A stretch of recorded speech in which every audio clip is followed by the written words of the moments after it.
and welcome to Mati Talks About. My name is Mati, and welcome to my podcast.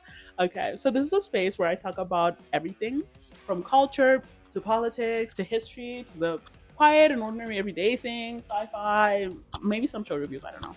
But today's episode is the first episode, and it's going to be about something important that you need to understand before you can fully enjoy my podcast. And it's on the storyteller.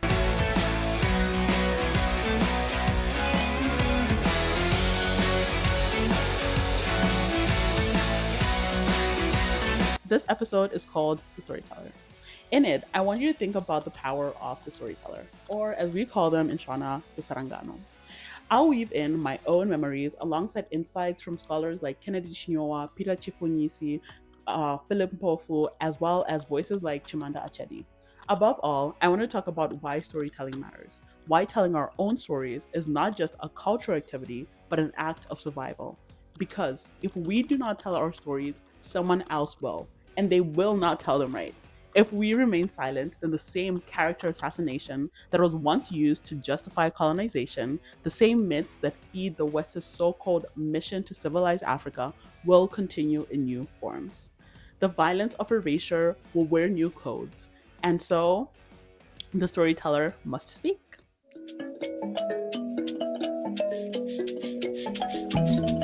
Storytelling is as old as humanity itself. Anthropologists, psychologists, and artists alike have argued that stories are the glue that hold societies together. As National Geographic Education puts it, storytelling is a universal human trait that builds empathy, preserves memory, and passes values between generations. But storytelling is more than entertainment. It is the technology of the mind. A way of storing knowledge. Before there were libraries, USBs, or SoundCloud, it is how we remembered who we are and how we help others care about us. At its core, storytelling has three interconnected roles. Okay. First, it is social. It brings people together, creating bonds through shared imagination. Second, it is communal. It reinforces values, rules, and collective identity. Okay. And third, it is personal. It builds the self, helping each of us make sense of our lives. When we sit in a group and listen to a story, something shifts. We're not just ourselves. You are part of a collective we. When you tell your own story, you're not only reporting events, you are shaping your identity, deciding what parts of yourself to preserve to be remembered.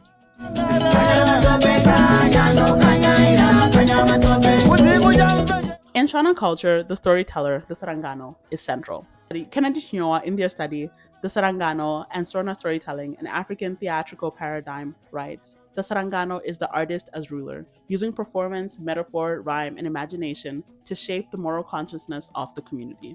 For me, storytelling came alive in the least expected place, the dormitories of a Zimbabwean boarding school. Like many Zimbabwean children, I was sent to a school where access to TV and the internet were limited. In fact, being cut off was part of the design of boarding school. And in that space of lack, we created abundance. We entertained ourselves by telling stories, ghost stories, which read late at night, folk tales remembered from what we heard from other people, gossip retold with new flair. Those nights showed me the true power of stories. They created community in the absence of everything else. We laughed together, we got scared together, we shared secrets, and we built bonds that textbooks could never recreate. At the same time, those nights shaped me as an individual. Listening to the folk tales and retelling them in my own way gave me confidence, it gave me identity. It helped me see what it was to be a part of something bigger than myself. In many ways, those nights in Zimbabwean boarding school, with its long nights, strict rules, and limited entertainment, became an unlikely place where community and self were built through storytelling. And whether in a rural area or a village fire circle or in a modern city dorm, the, the principle is the same. The storyteller is the one who pulls us together and reminds us of who we are. The Sarangano is more than a narrator. She is a philosopher, teacher, performer, and guide. Through her stories, she entertains, yes, but she also teaches ethics, critiques power, and preserves memory. Peter Chifunyisi reflects on his own childhood and the folk tales he grew up with, and puts it this way. Folk tales are not only myths, they are ideological and pedagogical. They shape how we think and they teach us how to live. Before there were blackboards and textbooks, there was the story. Before schools, there was the dare, the communal space of imagination and instruction. And the storytelling itself was a kind of performance. The sarangano does not merely recite, she embodies. She uses tone, gesture, pause, and rhyme. The listeners are not passive. They respond, they laugh, they interject, they clap. Storytelling is not a lecture, it is a theater. It is participatory and it is collective, alive. There is also a profound symbolism in Shona storytelling traditions. At the end of the story, it is customary to say, ndipo pakafira sarungano. This is where the storyteller died. On the surface, this marks the end of the tale. But symbolically, it points to something deeper. The voice must now pass to another person. The story must live on, carried by a new tongue, retold in new contexts. The sarungano dies, only so another storyteller may rise. And here lies a stark contrast with colonial or Western forms of education. In Shona tradition, education was woven into life itself. It was communal, interactive, and grounded in lived experience. The story was the classroom, the community was the teacher, and the lessons were practical wisdoms for survival and morality. Colonial education, by contrast, emphasized hierarchy, memorization, and discipline. It separated children from their culture and trained them to admire foreign knowledge while dismissing their own. Oral education built identity and values through participation. Colonial education stripped identity away in the name of progress.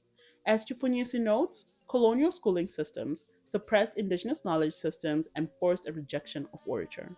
In other words, they told us our stories did not matter. And tragically, that legacy is still visible today.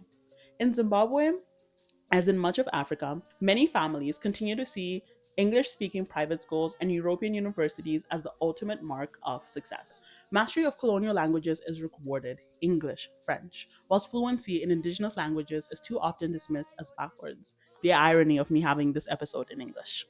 The imagination of the child is trained to look outwards, not inwards. But in Shona tradition, the imagination begins at home, around the firelight, in the dare, guided by the sarangano. That is where identity is born.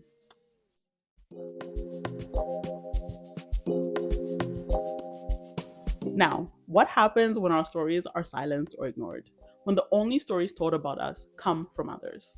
Chimamanda Achebe, in her famous TED Talk, The Danger of a Single Story, warns us. The single story creates stereotypes, and the problem with stereotypes is not that they are untrue, but rather that they are incomplete. They only tell one story, and that one story becomes the only story. This rings painfully true for Africa. When my great grandmother died, I realized how easily stories vanished. She had lived through displacement, through British colonization, but I didn't know the details. I didn't know how it felt, I didn't know who was there, I didn't know much of the details. The silence, that absence, is its own tragedy. The stories died with her. On a larger scale, Africa suffers from the same silence. In Western media, Africa is often shown only through lenses of crisis, war, famine, corruption.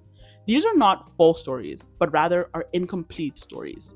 They flatten us into caricatures. They erase the joy, the creativity, the resilience, the ordinary life that exists here. The effect is doubled. Outwardly, it shapes how the world sees Africa. Inwardly, it shapes how we as Africans see ourselves. When you only encounter your continent on international news through tragedies, you begin to internalize the narrative.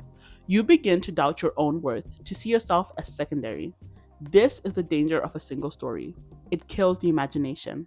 It makes it harder to dream, to believe in alternative futures. It makes it hard to tell your own truth when the world already assumes it knows your story. And so, the storyteller becomes an even more important character. Because if we do not tell our stories, we are condemned to live inside someone else's imagination of us.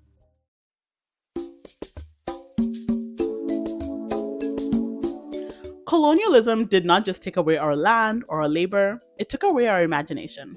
Mission schools punished children for speaking their own languages. Folk tales, which had for centuries been tools for morality and memory, were dismissed as childish nonsense. Christianity and colonial schooling branded traditional practice as pagan and dangerous. The result was a system that replaced indigenous knowledge with European textbooks. As Peter Chifunyusu stated, colonial schooling systems suppressed indigenous knowledge systems and forced a rejection of orature. In other words, the schooling system didn't just teach new knowledge, they actively taught children to hate their own cultural inheritance. They trained us to believe that Shakespeare was superior to Tsuronagoro, that European history mattered more than our own history, that writing was more legitimate than speech was. But the suppression did not stop at the school gate. It continued on the radio, on TV, and later in cinema. Mass media became a megaphone of Western superiority. Colonial radio broadcasts were mostly in English, with programming imported from Britain. Television, when it came, was filled with Western shows. African stories were rare, and when they appeared, they usually were simplified or censored. The effect of this was subtle but devastating. It created a hierarchy of imagination. Western stories were seen as modern, universal, sophisticated, whilst African stories were painted as primitive, outdated, or merely entertaining for children. Even today, these hierarchies linger.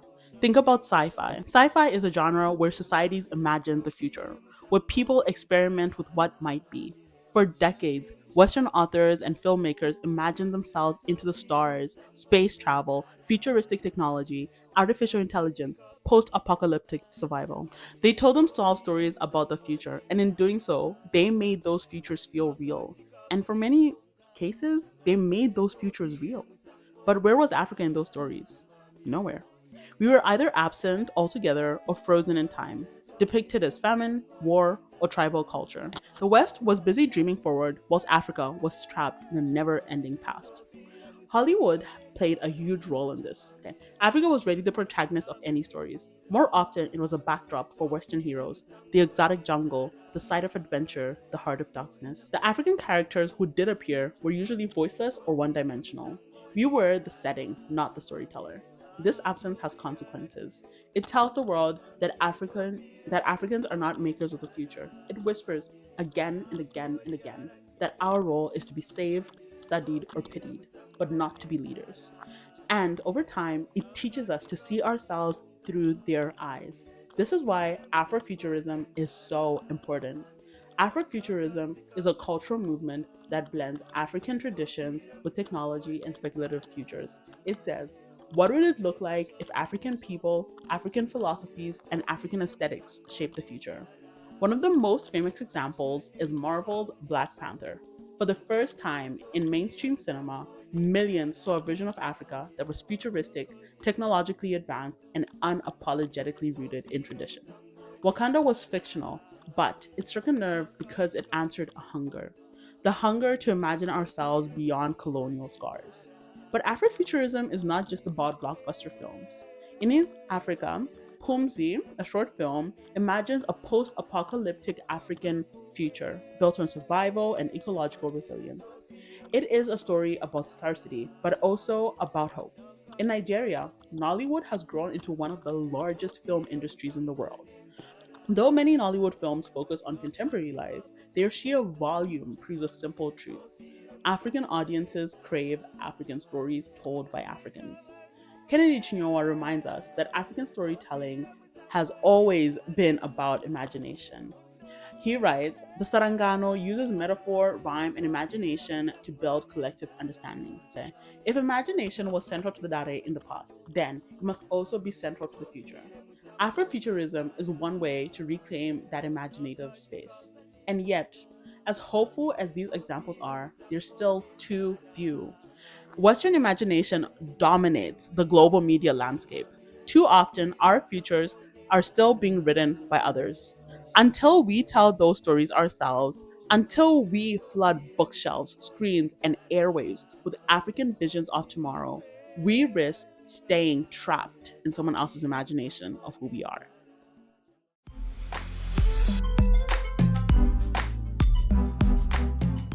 So, how do we move forward? How do we reclaim storytelling in a world where colonialism and global capitalism still shape what is heard?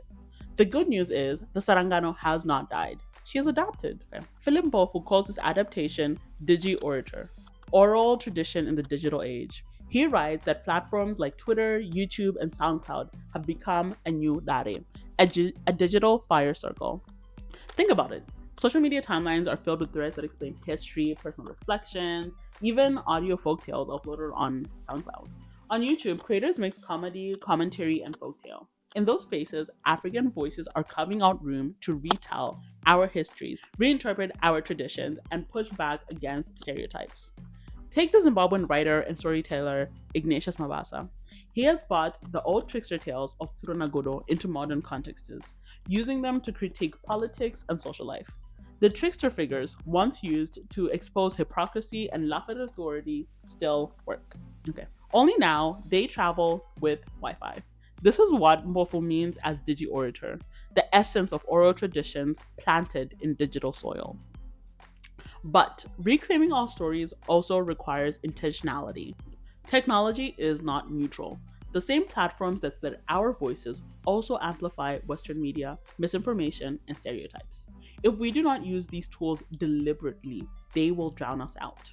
Reclaiming our stories means choosing to prioritize our languages, our histories, our elders, and our imaginations. It means making the effort to record oral histories before they disappear. It means teaching children folklores along our okay.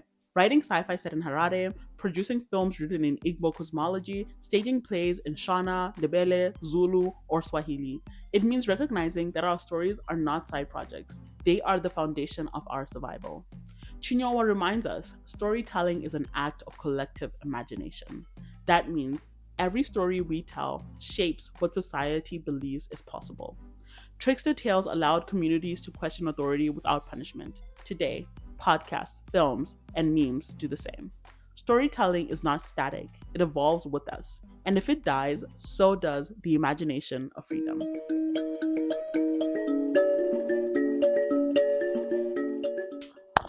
At this point, I want to pause and get personal again.